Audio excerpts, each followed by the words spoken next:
Alright, y'all, part 4.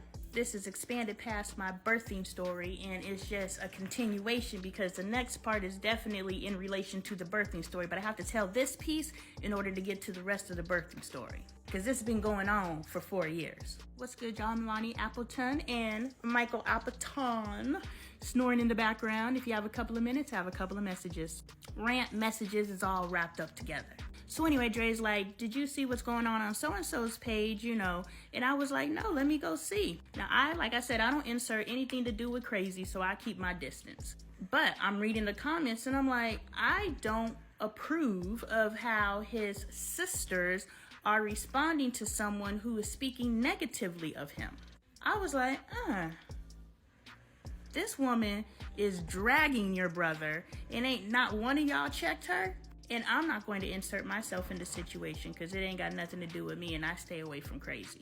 But I do go into the family group chat and I was like, look, I read that exchange between y'all and so-and-so and I don't like how y'all did not have my husband's back. So because I feel that y'all don't have my husband's back the way that I feel y'all should have my husband's back, I am disassociating with you guys. And by the way, I have a problem with how auntie so-and-so and cousin so-and-so invited their asses into my birthing suite. Y'all some inconsiderate y'all don't know how to be family, as far as I'm concerned. My family don't know how to be family either, but at least we mind our business. At least we... And if somebody got on my post and was talking sideways about one of my family members, we gonna check that. And that's what I said in my thing. But of course they misinterpreted that as me threatening them or whatever. And so now they trying to have beef. But that's cool. I ain't never gonna see them again in life because I ain't taking my ass back to Gary. And we don't have to pretend.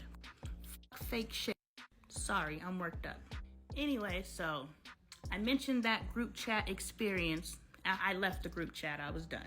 But after that group chat experience, I said that I had a problem with what happened in my birthing suite. Fast forward to the wedding, somewhere December. They got married in December. So this year, December, 3 years later, almost 4, because Caden's almost 4. And we're at the rehearsal dinner, and auntie and cousin are sitting there, and me and Dre are sitting there. And when I tell you these two women don't go into this loud ass buffoonery, yes, I said buffoonery, because they over there kiki-and loud as fuck high-fiving because, girl, we was in there, wasn't we? Y'all know how y'all be doing. Yeah, she had it all wide open. We was in there, huh? We was in there, right, girl? And they saying all this other stuff, and I'm just sitting there like reliving the trauma that they caused me. And they think the shit's funny. Part 5.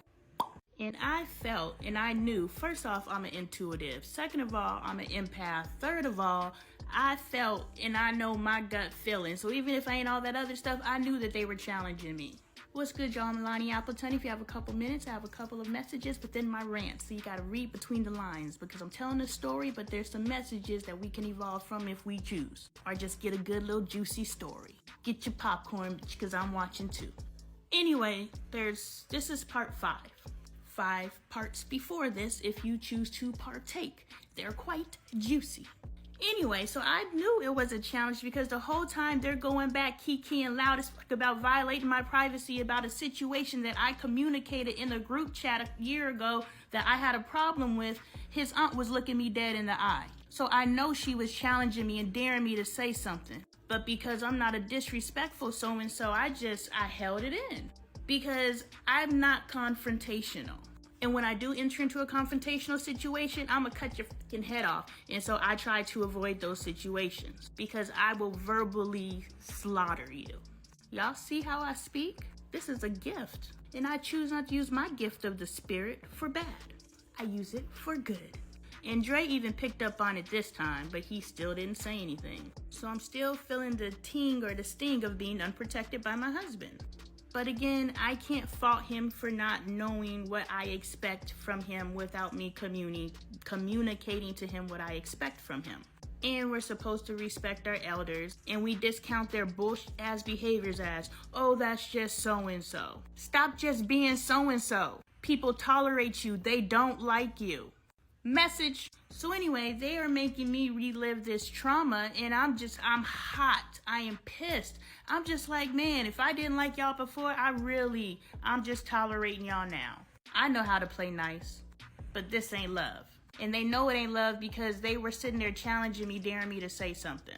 And I guess if there's a lesson to learn from this, we gotta stop forcing ourselves on people. We gotta stop doing disrespectful ass stuff and then challenging somebody to say something. I dare you to say something. You gotta accept that you were dead ass wrong. And they know that they was dead ass wrong because I said in the group chat that they were dead ass wrong. Instead of being woman enough to say, you know, I apologize for violating your space and your privacy, you gonna come and sit in front of me at a damn rehearsal dinner and look me dead in my eye and challenge me, being all loud like just wide open and oh my God, Lonnie, you remember that? Yeah, da. You gonna double down on the BS. So if there wasn't a line in the sand before, there's definitely a line in the sand now. And if y'all want to heal your families, stop being ignorant, justifying your ignorance, and daring somebody to say something. So good to see you here. We both know it's been too long. Show me just how you feel before the song goes off. Back like we used to. This time I won't lose you. I still adore you. You always love. I'm gonna show you just how I feel before the song goes off. Alright y'all, in my 20s I had this little series on this little bloggy thing that I called Singled Out. And what I would do is I would take popular songs and I would dissect the lyrics. Would that be something y'all are interested in? Comment and let me know. Anyway, I'm listening to this Trey Songz song and I'm just like, this is interesting. This guy is saying how much he adores this woman, and the way that he's going to show how he feels about her is through giving her that bomb D. He ain't taking her out. He ain't giving her no gifts. He ain't feeding her, and he know we like to eat. He ain't giving her no quality time or no conversation, and you know that's what we like. Nah, he's like, I adore you, and I'm gonna let you know by giving you this good.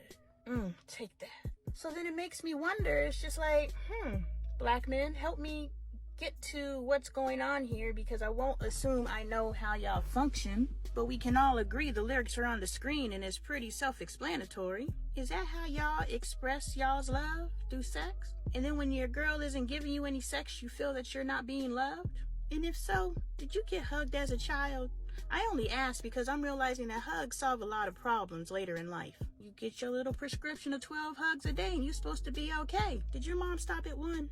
Okay, I'm just joking, but for real, like, is that what's happening? Because females don't receive love through sex. Most females feel used if he just wants to have sex. And this may really solve one of our communication problems. Because if females can understand that this is a way that men show their love, but you gotta understand that this is also a way that men dog you out.